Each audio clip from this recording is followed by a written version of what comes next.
आइए इस वीडियो में हम लोग साइंस यानी कि विज्ञान के महत्वपूर्ण प्रश्नों को देखेंगे जो आपके आने वाले आइए इस वीडियो में हम लोग विज्ञान के कुछ महत्वपूर्ण ऑब्जेक्टिव प्रश्नों पर चर्चा करेंगे जो आपके आने वाले बोर्ड एग्जाम के लिए काफ़ी महत्वपूर्ण होगा।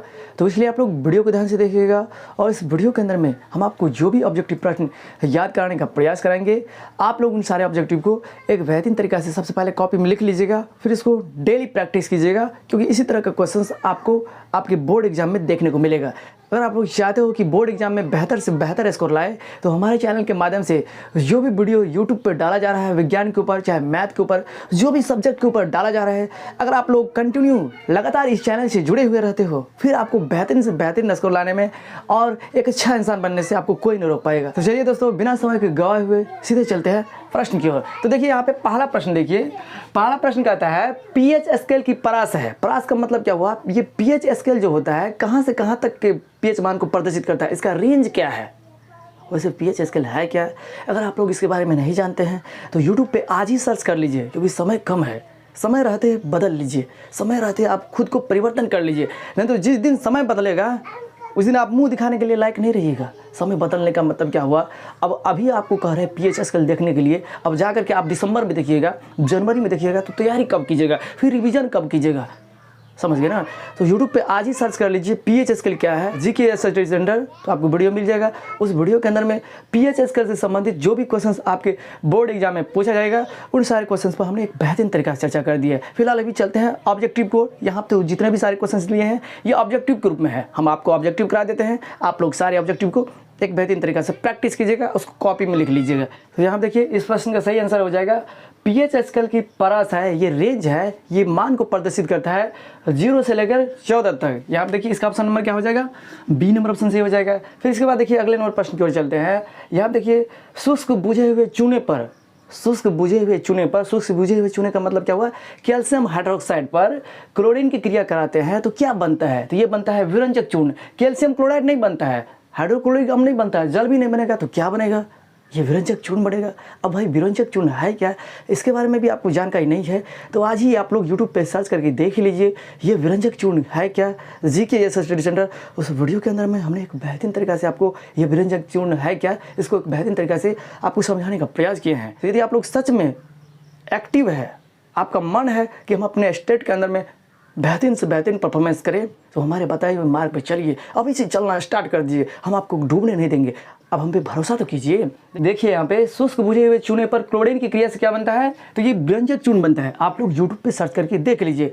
होगा क्या, यहाँ पर भी हम डिस्कस कर सकते हैं लेकिन जब यहाँ पर डिस्कस करेंगे ना तो वीडियो लंबा हो जाएगा और बार बार उसी बात को समझाने में भी अच्छा नहीं लगता रहता है, इसलिए आप लोग YouTube पे सर्च करके देख लीजिए। मान के चलिए किसी सेंटेंस यानी कि वाक्य के अंदर हमेशा संज्ञा का ही इस्तेमाल करेंगे तो क्या उस वाक्य की सुंदरता बनी रहेगी? नहीं ना रहेगी। इसलिए ना हम लोग जो है संज्ञा का स्थान पर किस चीज़ का इस्तेमाल करते हैं? सर्वनाम का इस्तेमाल करते हैं। मान के चलिए नवीन को भेजेंगे कहाँ पे?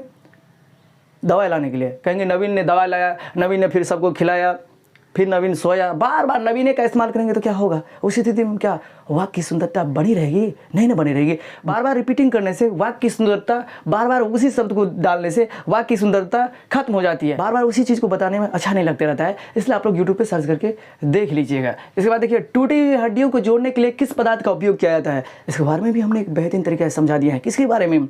डॉक्टर टूटी हुई हड्डी को जोड़ने के लिए किस पदार्थ का उपयोग करता है? तो प्लास्टर ऑफ पेरिस का इस्तेमाल करता है। तो ये प्लास्टर ऑफ पेरिस है क्या? इसके बारे में भी हमने एक बेहतरीन तरीका समझा दिए हैं। सारे वीडियो को यहाँ से जो भी हम आपको कह रहे हैं उसी अनुसार से आप लोग चल दीजिए, फिर देखिए आपको बेहतरीन से बेहतरीन स्कोर लाने से आपको कौन रोकता है। यहाँ देखिए टूटी हुई हड्डियों को जोड़ने के लिए किस पदार्थ का इस्तेमाल किया जाता है? धोन सोडा का इस्तेमाल किया जाता है, बेकिंग सोडा का इस्तेमाल किया जाता है, प्लास्टर ऑफ पेरिस का किया जाता है, ब्राइन का किया जाता है। नहीं रे, यहाँ देखिए प्लास्टर ऑफ पेरिस किया जाता है, ये तीनों का नहीं किया जाता है। किसका? धोवन सोडा, बेकिंग सोडा, ये ब्राइन का इस्तेमाल नहीं करके हम लोग प्लास्टर ऑफ पेरिस का इस्तेमाल करते हैं। डॉक्टर टूटी हुई हड्डी को जिस जगह पर था उसी जगह पर स्थिर लाने के लिए, स्थिर करने के लिए प्लास्टर ऑफ पेरिस का इस्तेमाल करते हैं। इसके बारे में भी हमने बेहतरीन तरीके से वीडियो बना दिया है। यूट्यूब पर सर्च कर लीजिए प्लास्टर ऑफ पेरिस क्या है, जीके स्टडी सेंटर, उसको देख लीजिएगा। निम्न में कौन एक क्षारक नहीं है? कल के वीडियो में तो बताए हैं इस तरह का क्वेश्चन, अम्ल कैसे पहचानेंगे, क्षार को कैसे पहचानेंगे, इसके बाद लवण को किस तरह से पहचानेंगे, इस तरह का क्वेश्चन आपके बोर्ड एग्जाम के लिए काफ़ी महत्वपूर्ण है। जा करके देख लीजिए, उस वीडियो का लिंक इस वीडियो के डिस्क्रिप्शन बॉक्स में दे देता हूँ। हमारा कर्तव्य है कहना, समझ गए ना। वहाँ पे जो है मान के चलिए इसी बात को फिर रिपीटिंग करेंगे, बार बार वही चीज़ को बताएंगे, तो ये अच्छा नहीं है। ये संज्ञा के स्थान पर सर्वनाम का इस्तेमाल क्यों किया जाता है, वही बात इसलिए कहे, समझ गए ना। हमारे बात में भी कहीं ना कहीं आपको ज्ञान छुपी रहती है, हमारे बात के अंदर में भी कहीं ना कहीं हम ऐसे बात नहीं देते हैं। हमारे बात पर भी ध्यान दीजिएगा, गप भी देंगे ना तो पढ़ाई वाला गप देंगे। तो इसलिए हम आपको बताए कि बार बार संज्ञा का इस्तेमाल करने से उसकी वाक्य की सुंदरता खत्म हो जाती है। बार बार उसी चीज़ को पढ़ाएंगे तो वीडियो की क्वालिटी, अब वीडियो में भी लोग कहेगा कि बार बार वही चीज़ को पढ़ा रहा है, इसको दूसरा चीज़ आता नहीं है। निम्न में कौन एक क्षारक नहीं है, ये हम देखिए कल बताए थे, कल की वीडियो में OH जिसके अंतिम में लगल रहेगा, OH जिसके अंतिम में लगल रहेगा, OH जिसके अंतिम में लगल रहेगा, उस वीडियो को देख लीजिएगा ना, आपको 100% समझ में आ जाएगा। अब बोलेगा सर जी आप बता रहे हैं OH अंतिम में लगल रहेगा, OH अंतिम में लगल रहा, OH अंतिम में लगेगा, इसका मतलब ये क्षार है या क्षारक है। जल में घुलनशील क्षारक को क्षार कहते हैं, ये क्षारक है, इसका मतलब ये क्षारक नहीं है। यहाँ पर भी तो OH लगा है, लेकिन ये कार्बनिक यौगिक है। यहाँ देखिए कार्बन और हाइड्रोजन का संयोग है। इससे पहले के वीडियो में हमने बताए थे कि किसी भी यौगिक के अंदर में COOH, किसी भी कार्बनिक यौगिक के अंदर में COOH लगा रहेगा, तब होगा वो क्या, अम्ल होगा। किसी भी कार्बनिक यौगिक के अंदर में COOH अंतिम में लगल रहेगा, तब उसको समझेंगे क्या, अम्ल, क्योंकि COOH का मतलब कार्बोक्सिलिक अम्ल। यहाँ पे हम आपको क्या समझा रहे हैं, निम्नलिखित में तुम्हें कौन क्षारक नहीं है, OH तो क्षारक है, OH क्षारक है, OH क्षारक है। इसका मतलब आप ही कहिएगा सर जी जब आप यहाँ पे तीनों ऑप्शन को कह रहे हैं OH लगल है, OH लगल है, इसका मतलब ये क्षारक है, तो यहाँ पर भी तो OH लगल है, इसको भी तो क्षारक कह सकते हैं। नहीं रे बाबू, ये कार्बनिक यौगिक है, कार्बनिक यौगिक के अंदर में OH लगल रहता है तो वो क्षारक नहीं होता है, समझ गए ना। इसके बारे में तो आप लोग जानते हो, ये तीनों ऑप्शन के बारे में कि ये क्षारक है, इसका मतलब क्या हुआ, ये क्षारक नहीं होगा। जब जान रहे हैं तीनों ऑप्शन में A, B और C में ये क्षारक है, इसके बाद चौथा ऑप्शन स्वतः ही हो जाता है, वो क्षारक नहीं है होगा, समझ गए। चार गो ऑप्शन है, चार गो ऑप्शन में हम तीन ऑप्शन के बारे में क्लियर कट है कि ये क्षारक है, इसके बाद चौथा ऑप्शन वही क्षारक ही नहीं होगा, समझ गए ना। इसके बाद देखिए निम्न में कौन एक उभयधर्मी ऑक्साइड है। वैसे ये उभयधर्मी ऑक्साइड है क्या, इसके बारे में हम जल्द ही वीडियो लाने वाले हैं, आप लोग धैर्य रखिए, यहाँ से भी क्वेश्चन बनता है, समझ गए ना। देखिए निम्न में कौन एक उभयधर्मी ऑक्साइड है।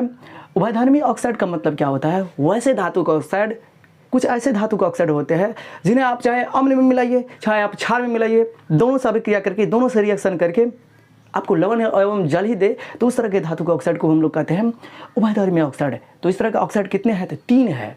एक एल्युमिनियम का ऑक्साइड होता है, एक जिंक का ऑक्साइड होता है, एक लेड का ऑक्साइड होता है। तो यहाँ देखिए सोडियम कैल्शियम का ऑक्साइड तो नहीं हो गया, एल्युमिनियम का ऑक्साइड होगा, तो इसका ऑप्शन नंबर क्या हो जाएगा, सी नंबर ऑप्शन सही हो जाएगा। आप लोग वीडियो को ध्यान से देखिएगा और जिस तरह से लाइन बाय लाइन हम एक बेहतरीन तरीके से आपको समझाने का प्रयास कर रहे हैं, उसी तरह से आप लोग समझने का प्रयास कीजिएगा, तब देखिए आपको बेहतर से बेहतर स्कोर लाने से कौन रोकता है। अब आइए अगले नंबर प्रश्न की ओर चलते हैं। निम्न में कौन सी धातु नहीं, कौन सी मिश्र धातु, यहाँ देखिए इसको सही कर लीजिएगा। निम्न में कौन सी मिश्र धातु में पारद अवयव है। पारद अवयव का मतलब उसमें पारा अवयव के रूप में है। देखिए तो उस तरह के धातु को हम लोग कहते हैं अमलगम। यानी कि देखिए यहाँ पे यदि कोई मिश्र धातु के अंदर में, किसी मिश्र धातु के अंदर में एक अवयव अगर पारा है, उसमें मिश्र धातु के अंदर में कोई मिश्र धातु है, अगर उस मिश्र धातु के अंदर में एक अवयव पारा है, तो इसे हम लोग कहते हैं अमलगम। अमलगम का मतलब क्या हुआ, मिश्र धातु के अंदर एक अवयव, बहुत सारे धातु तो है लेकिन बहुत सारे धातु के होने के साथ साथ अगर उसमें पारा है तो इसे हम लोग कहते हैं अमलगम। तो इतने सारे बातों को समझ गए, तो आप लोग वीडियो को शुरू से लेकर के अंतिम तक देखने का कोशिश कीजिएगा, और हो सके अगर वीडियो पसंद आए तो दूसरे लोगों के पास शेयर भी कीजिएगा, ताकि ज़्यादा से ज़्यादा बच्चा इसमें जुड़ पाए और उसका कल्याण हो पाए, समझ गए ना। तो यहाँ से हम आपको 5-6 ऑब्जेक्टिव समझाने का प्रयास किए हैं, और जितने भी वीडियो को कहे हैं देखने के लिए, आज ही आप लोग प्रण कर लीजिए। जिस तरह से हम आपको बताते जाएंगे उसी तरह से करते जाइए, नहीं तो हो जाएगा काम गड़बड़ हो जाएगा। तो उस स्थिति में जब पछतावा होता है ना, तो आने वाला समय आपका बेहतर हो, इसके लिए आप लोग अभी से कठिन परिश्रम करना स्टार्ट कर दीजिए, और आपका आने वाला कल बेहतर होगा, इस बात की हम गारंटी देते हैं। तो चलिए दोस्तों, फिर मिलेंगे नए वीडियो में नए कंसेप्ट के साथ, तब तक के लिए हमें विदा दीजिए। नवीन, मनीषा, संजीत और हमारे यहाँ विवाह। इसके बाद जो भी स्टूडेंट हमारे चैनल के माध्यम से जुड़े हैं, इस वीडियो को जरूर अपने दोस्तों के पास शेयर कीजिएगा, ताकि दूसरे दोस्तों के पास भी ये वीडियो पहुंच पाए और वो भी क्लास 10th की तैयारी एक बेहतरीन तरीके से कर पाए। तो चलिए दोस्तों, फिर मिलेंगे नए वीडियो में नए कंसेप्ट के साथ। तब तक के लिए हमें विदा दीजिए। जय हिंद, जय भारत, पढ़ते रहिए, स्वस्थ रहिए।